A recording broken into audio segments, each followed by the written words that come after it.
Good morning, students. Today we will discuss closed linear operators on normed spaces and consider some of their properties. In particular, in connection with closed graph theorem. Closed graph theorem gives us a sufficient condition under which a closed linear operator or a Banach space is bounded. So firstly, let us define a closed linear operator. So let us take two normed spaces x and y, and T is a linear operator from dt into y. Here dt is the domain of T, which is subset of x. Then we say that this T is closed linear operator if its graph is closed in x cross y. Here graph is the collection of all those ordered pairs in which the first coordinate belongs to domain of T and the second coordinate is the image of first coordinate under T. It means graph of T is the collection of all those ordered pairs xy where x belongs to domain of T and y is equal to Tx. Tx means image of x under T, where the two algebraic operations on the vector space in x cross y are as usual. Coordinate wise addition. If we take two ordered pairs x1 y1 and x2 y2, then their addition that is defined coordinate wise means x1 plus x2 comma y1 plus y2, and the scalar multiplication is defined by taking a scalar alpha from the field of scalars. If we take alpha into the ordered pair xy, alpha is multiplied with each of the two coordinates. So this will become the ordered pair alpha x comma alpha y.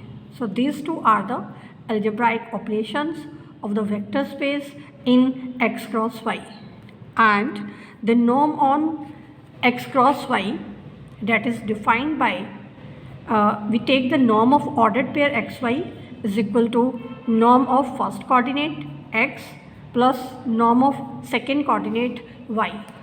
Now next we state and prove closed graph theorem. So this closed graph theorem gives us the conditions under which a closed linear operator will be bounded. So let us take two Banach spaces x and y, and T from dt into y is closed linear operator. Here dt is the subset of x. Then if dt is closed in x, then the operator T is bounded. So in order to prove this, first of all we show that x cross y with the norm defined by this equation, that is a complete norm space, means Banach space. So in order to prove that x cross y is complete, let us take a Cauchy sequence in x cross y, and that Cauchy sequence we have denoted by the sequence Zn, where Zn is the ordered pair consisting of the elements xn and yn. Now because Zn is Cauchy sequence, so by definition of Cauchy sequence, for every epsilon greater than 0, there is a positive integer n such that the norm of Zn minus Zm is less than epsilon for all m and n greater than n.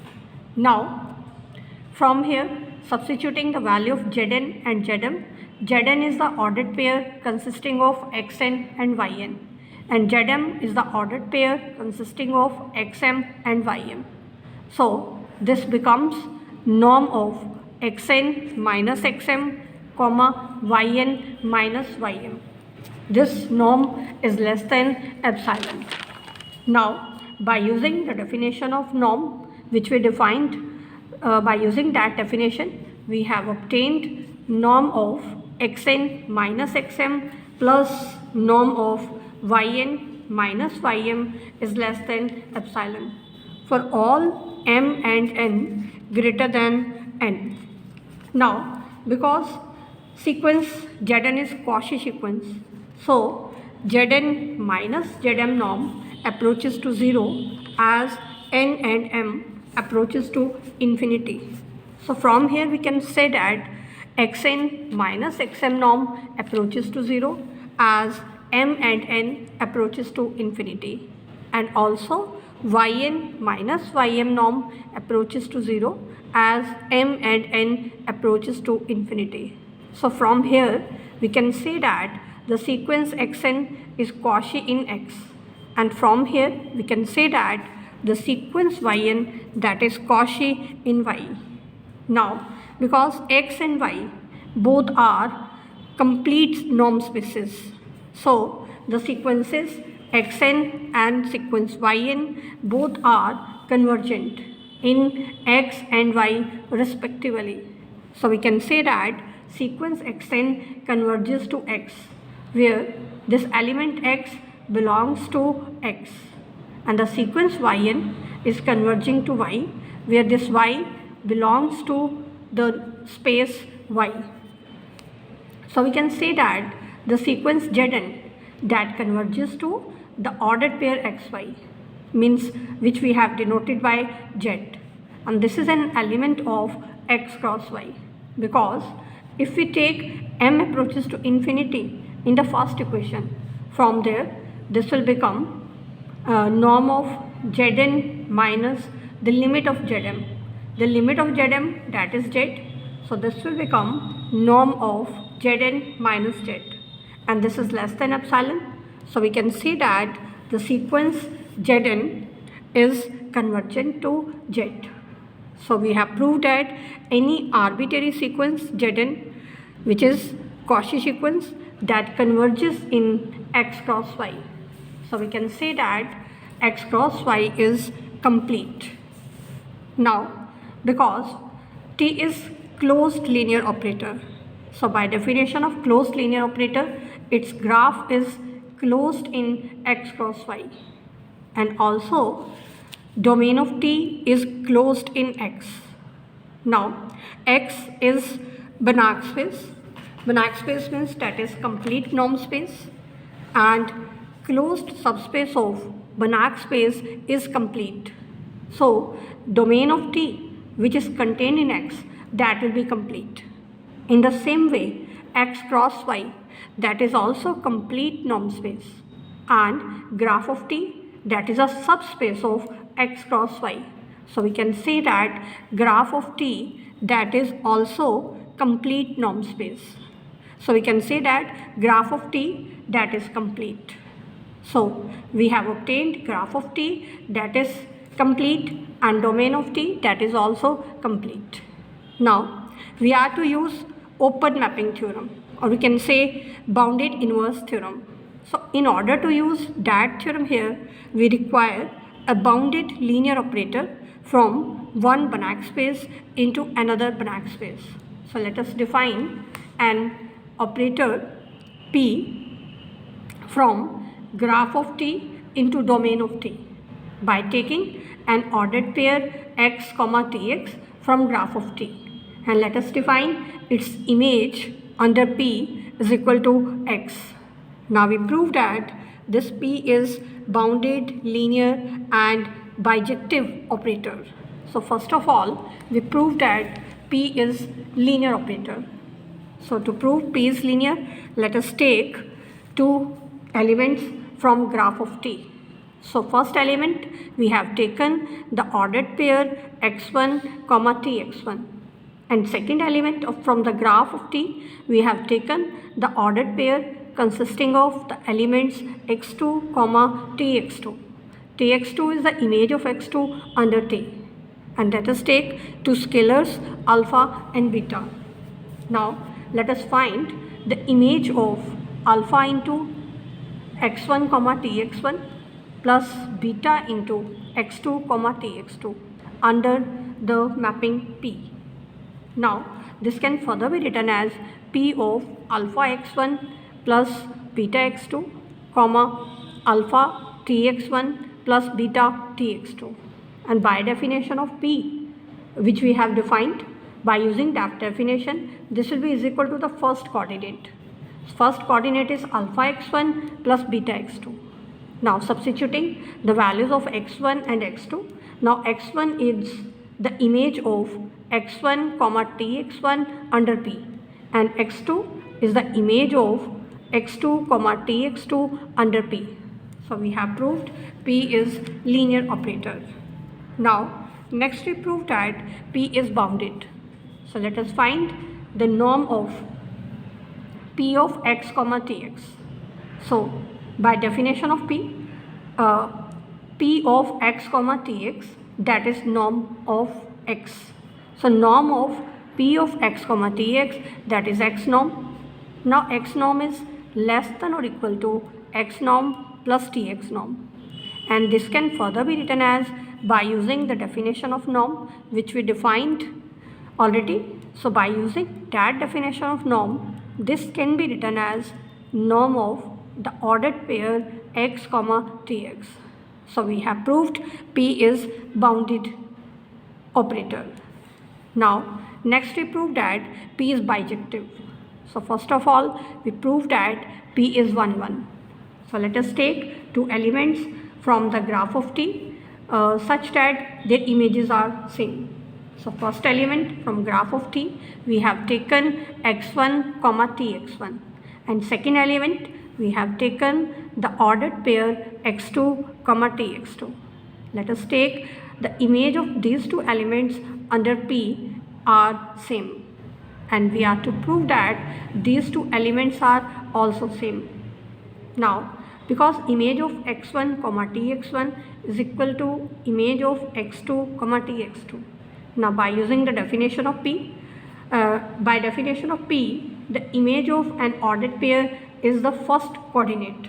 So the image of x1 comma tx1 under P, that will be first coordinate, which is x1, and the image of x2 comma tx2, that will be the first coordinate, which is x2.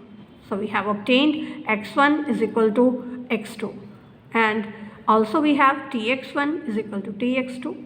So the ordered pair formed by x1 and tx1 will be same as the ordered pair formed by x2 and tx2. So this proves that if the images of two elements of graph of T are same under P, then those elements are same. So this proves that the mapping P is 1 1. Now next we prove that this mapping P is onto mapping. So let us take an element from domain of T. That element we have taken as x. Now because T is a linear operator from dt into y, so by definition of T, the image of x under T, that belongs to y. So the ordered pair formed by x and tx, this belongs to graph of T. Now if we find the image of this ordered pair under P, by definition of P, this image is given by x. So we have proved for every x belonging to dt, there exists an element x comma tx from graph of T such that the image of existing element is x. So this proves that P is onto. Because P is 1 1, P is onto. So this proves that P is bijective linear operator.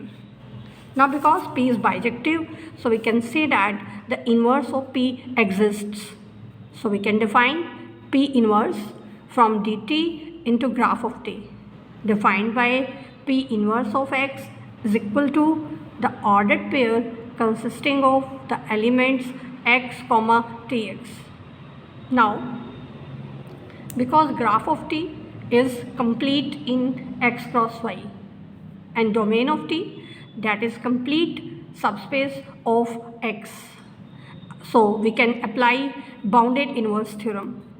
according to bounded inverse theorem, if T is a bounded linear operator from a Banach space X onto a Banach space Y and T is also bijective, then its inverse is continuous and bounded. So here, because P is linear operator, P is bounded, P is bijective, and also graph of T and domain of T both are Banach spaces. So by using bounded inverse theorem, we can say that P inverse is bounded. Now by using the definition of boundedness of linear operator, by definition of boundedness, we have a positive number P such that P inverse X norm is less than or equal to B into X norm. Here X belongs to domain of T. Now P inverse X norm, by definition P inverse X, that is the ordered pair consisting of X comma Tx. So P inverse X norm means norm of the ordered pair X comma Tx. Now using these two equations, we have a norm of X comma Tx that is less than or equal to B into X norm. Now because Tx norm that is less than or equal to Tx norm plus X norm, and from here we can say that by using the definition of norm, this will become norm of the ordered pair X comma Tx. Now norm of this ordered pair that is less than or equal to B into X norm. So by definition we have proved that norm of Tx is less than or equal to B into X norm for every X belonging to X, and this proves that T is bounded. So this completes the proof of closed graph theorem.